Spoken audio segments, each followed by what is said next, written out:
Voici Camille, un jeu abstrait pour 2 joueurs.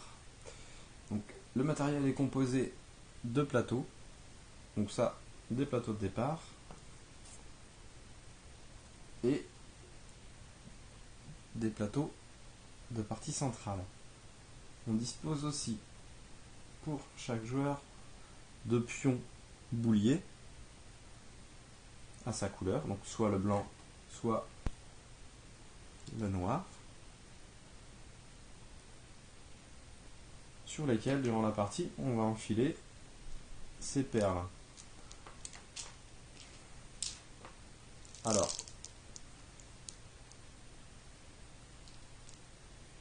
4 perles rouges, 4 perles jaunes et 4 perles bleues.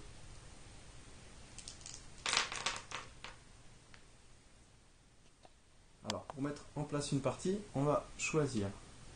Donc, on va écarter les pions d'abord, ainsi que les perles. Et on va choisir un plateau de départ.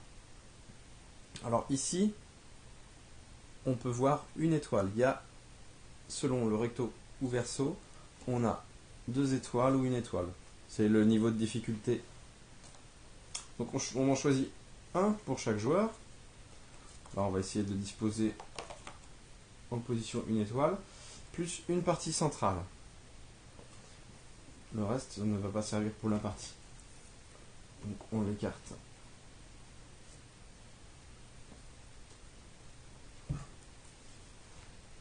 Alors, on le met en position une étoile, la partie centrale et l'autre partie de départ. Ensuite, on inclut les pions bouliers sur les cases de départ.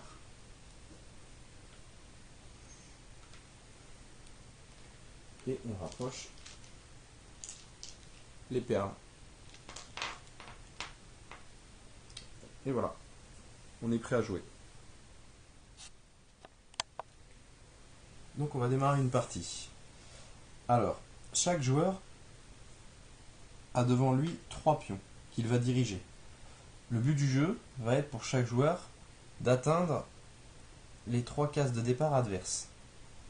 Alors comment on va faire?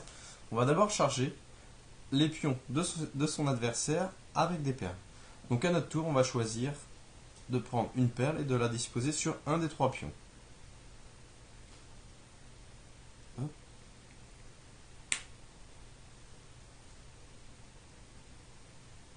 On charge ainsi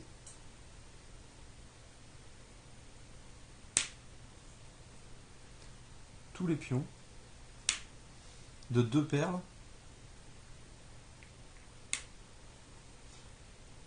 et on doit laisser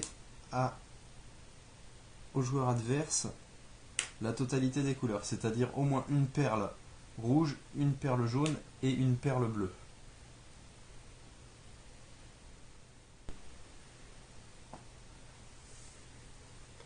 Ensuite, on va pouvoir procéder au déplacement des pions.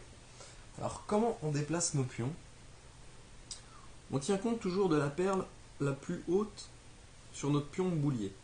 Ici, la bleue nous permet d'ouvrir les portes bleues.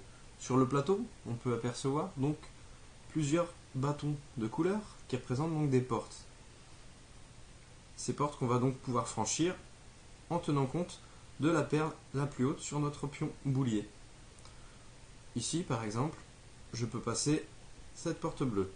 J'avance donc ici, première phase de mon tour, et ensuite je prends cette perle que je viens d'utiliser pour la redistribuer à l'un de mes 2 autres pions. Donc là, je choisis par exemple celui-ci. Alors, on a une première contrainte dans la partie, c'est que une fois qu'on a déplacé notre premier pion, on ne pourra plus par la suite le déplacer, du moment que l'on n'a pas déplacé les 2 autres pions. Donc le joueur suivant, on joue. Perle bleue, porte bleue, on déplace la perle. Ici, même chose. Perle bleue, porte bleue. Et je déplace ma perle. Par ici, par exemple.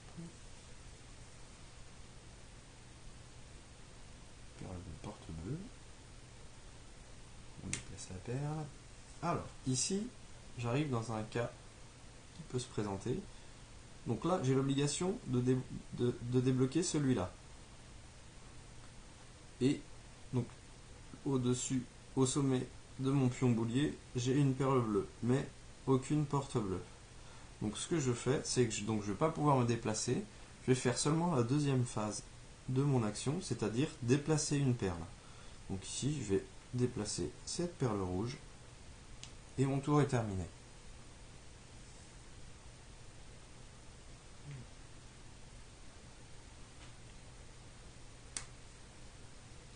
Et voilà. Je libère mes cases de départ. Ici. Et voilà, à partir de maintenant, les deux joueurs ont libéré leurs 3 cases de départ. On peut jouer n'importe quel pion.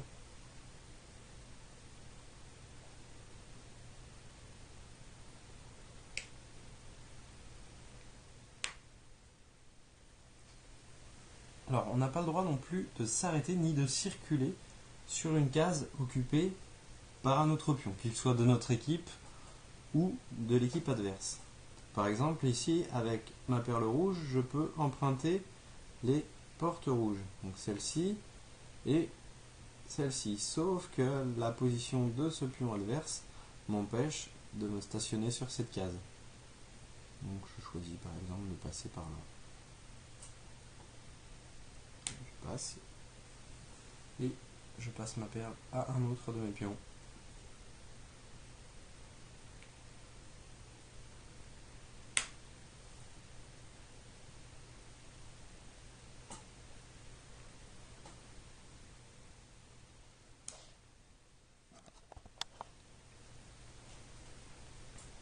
Alors donc du coup, là c'est une victoire des joueurs blancs.